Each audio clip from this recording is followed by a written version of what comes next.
No one's ever excavated here before, but our experts reckon that the lumps and bumps showing in this field, which are especially clear in this 3D model, all point to this being the site of a medieval manor house that we know was built in Islip by Westminster Abbey. What we don't know, of course, is if the medieval house was built on the site of an earlier Saxon palace. This is something we can ask Helen and Sam to investigate by looking at the original medieval documents kept at Westminster Abbey. John Fleet's chronicle dates from the middle of the 15th century, and this is one of the manuscripts of it. And you can see that it says here, William de Kirklington, the abbot. This father built the manor of Islip in the earldom of, in the county of Oxford, from the foundations, from new, very splendidly, sumptuose. So that must be our building that's down as Ethelred's Palace, that we know is a medieval manor. Right.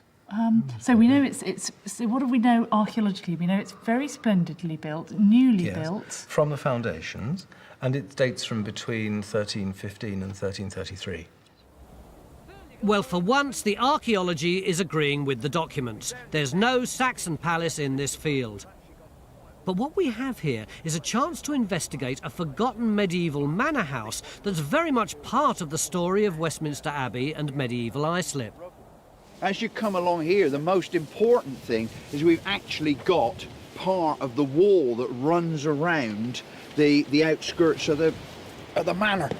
You see, we've got one edge there, that's the inside edge, and then on the outside edge here, so we've got the wall running parallel with the moat, and then on the outside again we've got a lot of clay, which I think is part of the bank, which is stacked up against the wall. But the thing we've discovered now is, this is where we've put the trench over these anomalies here. Now we've extended the survey across the field. Look at these responses. Cool. The main building is about 30 metres over there. We're only in outbuildings over here. Mick wants to investigate the main building tomorrow, which means we should be able to tell the villagers quite a lot about at least one fancy building built by Westminster Abbey. But what about the other building that we've been struggling to find, the Chapel of Edward the Confessor, which was up on the hill? We've put in trenches in the garden at Confessor's Gate, and the woodyard, and the pub car park without any success. And last I'd heard, our latest garden trench here had found only natural soil. But apparently all that's changed. Raksha, this trench must be important if Jonathan's got his hands dirty. I'll dig for me supper. And you've done an extension. Here, yes. Nobody tells me anything.